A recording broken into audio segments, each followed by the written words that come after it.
Assalamualaikum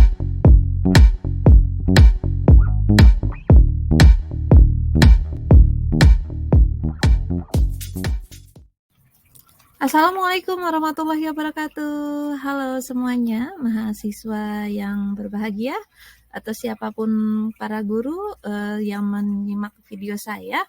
Melanjutkan materi sebelumnya, yaitu terkait sudah merancang pembelajaran. Kali ini kita akan masuk dalam materi menyusun bahan ajar dan media pembelajaran. Nah, ini tentu searah ya, senada dengan apa yang telah dipelajari sebelumnya. Dalam sebuah perangkat yang baik tentu disusun berdasarkan kebutuhan. Nah, kali ini saya ambil dua topik, yaitu terkait bahan ajar dan media pembelajaran. Baik, dalam sesi ini saya menyampaikan pertama sebelum saya kembali sini, selamat belajar menjadi guru yang hebat. Nah, bagi Anda mahasiswa tentu belajar menjadi calon seorang guru, bagi seorang guru tentu bagaimana kita terus memperbaiki diri untuk menjadi pengajar yang baik ya. Nah, untuk tahapan kita masuk ke bahan ajar ya. Dalam proses yang dikatakan bahan ajar berarti kan dia segala hal-hal ya, bahan-bahan yang digunakan untuk mendukung pembelajaran. Nah, rata-rata mungkin yang lebih dikenal adalah modul ya, tapi itu sejenisnya juga dapat dikatakan bahan ajar, nanti ada jenisnya kita bahas. Tapi sekarang kita identifikasi dulu nih. Dalam memilih dan mengembangkan bahan ajar, pertama kita harus mengidentifikasi, mengenalkan analisis kebutuhan dulu. Nah, analisis kebutuhan kita identifikasi sesuai dengan RPP yang telah kita susun. Nah, tentu RPP dasarnya juga sudah ada ya dari sebelumnya. Nah, ini bisa jadi bahan yang Anda gunakan. Nah, kalau kita sudah mengidentifikasi tadi, maka kita dapat melakukan tahap pengembangan bahan ajar. Nah, dalam mengembangkan bahan ajar itu ada beberapa tahap. Pertama, susunlah bahan ajar yang relevan dan sesuai dengan RPP. Dalam konteks ini tentu seperti modul ya. Kemudian bahan ajar bersifat kontekstual bagi siswa, mengandung pesan moral dan melibatkan budaya Nusantara untuk bidang studi yang relevan. Jadi sangat tergantung bidang studinya. Kalau kita bidang studinya bahasa Indonesia, misalnya nanti khusus di materi sastra, carilah ya misalnya teks-teks sastra yang sesuai dengan kebutuhan peserta didik. Maka dalam bahan ajar ya, dalam bahan ajar sastra itu kalau kita merujuk kepada Rahmanto, itu harus berdasarkan segi bahasanya diperhatikan, psikologisnya diperhatikan, lingkungan budaya diperhatikan. Maka ini sangat relevan dengan konteks di sini ketika Anda memilih bahan ajar ya, atau menyusun bahan ajar.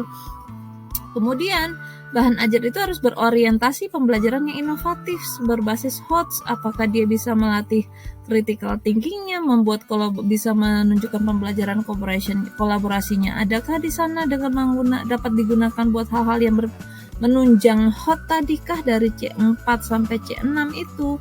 Dan tentu berbasis pendekatan TPACK. Jadi dia apakah di situ memanfaatkan teknologikalnya, pedagogikalnya, konten, knowledge-nya harus lengkap hadir di sana. Nah, ini perlu dikombinasikan oleh seorang guru dalam menyusun bahan ajar. Bagaimana dimanfaatkan bahan ajar? Nah, petakanlah bahan ajar yang telah disusun pada RPP yang telah dibuat. Jadi kita harus bisa memetakan secara tepat nih bahan ajar nih sesuai kebutuhan tadi. Nah, pemanfaatan bahan ajar yang disusun hendaklah berorientasi lagi kepada pembelajaran yang inovatif. Harus ada pembaharuan, jangan melulu seperti itu. Tentu basisnya semuanya kembali ke HOT dan TPACK. Oke, nah tentu untuk konsep ini saya nggak akan mengulang karena sudah dibahas pada pertemuan-pertemuan sebelumnya ya. Nah, tadi menyinggung sedikit, kalau tadi saya menyebut modul, sebenarnya jenis-jenis bahan ajar itu bisa kelompok atas 4 macam. Ada yang juga jenisnya audio, ada visual, ada multimedia, dan ada audio visual. Karena jenisnya sekarang kan sudah diarahkan ke seperti ini ya. Nah, jenis bahan ajar yang bentuknya audio ini seperti CD audio, rekaman, kaset, radio, media player, ini jenis-jenis audio saja. Jadi seperti Anda membuat bahan ajar yang bentuk rekaman-rekaman yang hanya suara yang terdengar, itu bisa disebut juga bahan ajar. Secara visual ini adalah seperti cetak. Nah, yang saya sebut modul tadi, buku, handout, LKS, wall chart, foto, non-cetak, poster, wall chart, dan sebagainya ya. Kemudian kalau multimedia, ini elemen dari interaktif multimedia adalah video compact disc ya. Kalau dulu ya lebih pakai VCD seperti itu. Nah, seperti ini nih yang saya buat ya, bisa jadi bahan ajar namanya ini. Bahan ajar berbasis yang direkam ya, ini ada audio visualnya. Kemudian apa namanya lagi? Ini contohnya audiovisual nih yang memanfaatkan film, VCD yang sebagainya. Jadi yang memang diarahkan sekarang lebih ke multimedia dan audio dan visual ini, meskipun yang visual juga bisa ya. Tapi kalau diharapkan visualnya tadi modul sudah memanfaatkan lagi yang interaktif tadi. Jadi memang harapannya guru mengembangkan ke arah yang berbasis digital sekarang, sehingga ketika pembelajaran dilakukan secara daring, bahan ajar pun dapat digunakan dengan baik oleh siswa. Nah, cara mengembangkan bahan ajar menurut Profesor Richardus Eko Indrajit setidaknya bisa dibagi dalam 4 kelompok.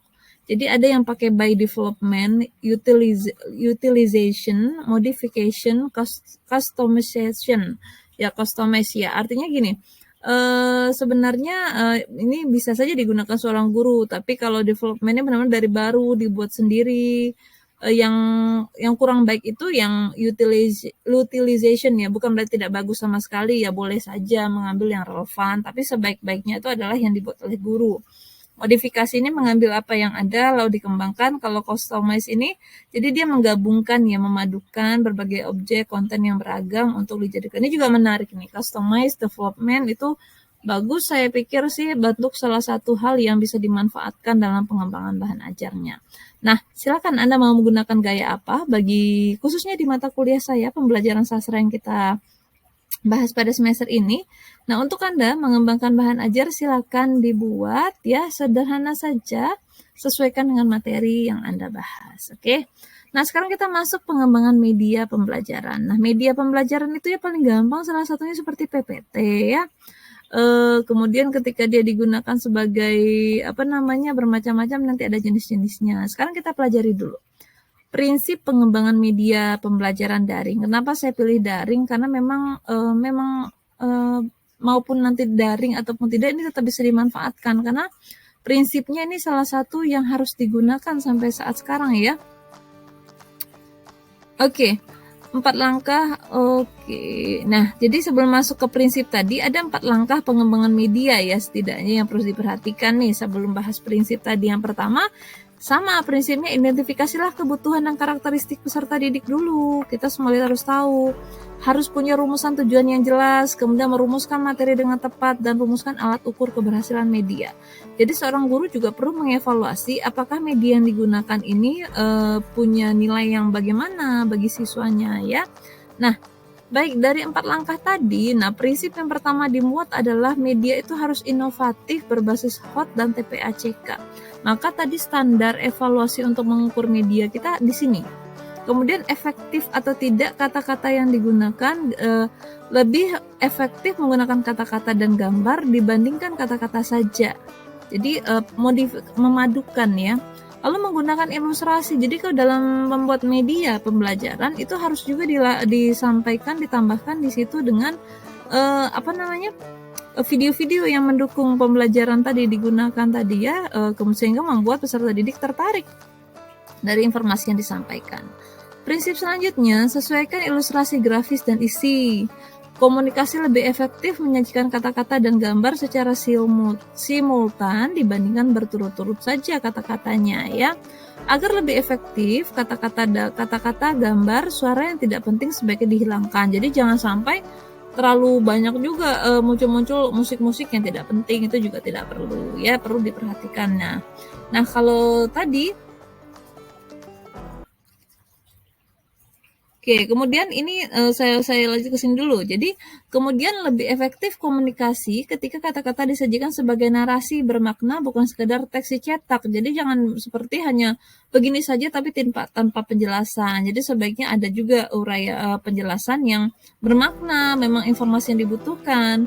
Dalam menyusun media, komunikasi lebih efektif jika kata-kata yang disajikan sebagai narasi dibandingkan keduanya dalam teks pada layar. Jadi ada teks title, ada bentuk narasi, jadi itu dibedakan sehingga penyajiannya dalam media itu komponennya bisa diperhatikan sesuai kebutuhannya. Nah, terakhir untuk Anda ketahui macam-macam media banyak, sama-sama bahan ajar tadi. Media ini juga jenisnya ada audio, ada media visual, dan visual ini juga ada visual diam, ada yang visual bergerak ya. Misalnya tadi modul ya, modul itu kan ada yang benar-benar hanya diam tuh, Ada juga modul yang bergerak itu bisa memanfaatkan yang digital sekarang penyusunannya. Ada yang audiovisual juga, ada model audiovisual diam, ada juga yang gerak ya. Kemudian ada juga media serbaneka, ini yang seperti pemanfaatan papan-papan, ada modelnya realita, media 3 dimensi, sumber belajar lain dari masyarakat, dan gambar-gambar fotografi. Jadi media banyak sekali modelnya yang bisa dimanfaatkan. Silakan, sekali lagi penyusunan bahan ajar, pembuatan media ini kembali kepada kebutuhan RPP yang dikembangkan. Nah, dari mana kita bisa melihatnya? Tentu kembali lagi kepada KD tadi, kepada tujuan pembelajaran apa yang hendak dicapai. Maka pada tiap pertemuannya bisa saja memiliki beberapa materi, memiliki beberapa bahan ajar, atau memiliki beberapa media yang dibutuhkan sesuai dengan pertemuannya. Baik, saya pikir demikian informasi untuk materi bahan ajar dan media ini, mudah-mudahan dapat bermanfaat. Sebagai penutup, saya kutipkan dari kata pepatah Cina, menarik sekali bagi saya ini. Jika Anda berencana untuk 1 tahun, taburlah padi, katanya. Jika Anda berencana untuk 1 dekade, tanamlah pohon. Jika Anda berencana untuk seumur hidup, didiklah orang. Berarti apa? Menjadi seorang pengajar, menjadi seorang pendidik, itu adalah perencanaan seumur hidup, karena apa yang kita sampaikan akan terus bermanfaat bagi orang banyak atau bagi peserta didik kita tentunya. Oke, terima kasih banyak, mudah-mudahan bermanfaat. Wassalamualaikum warahmatullahi wabarakatuh.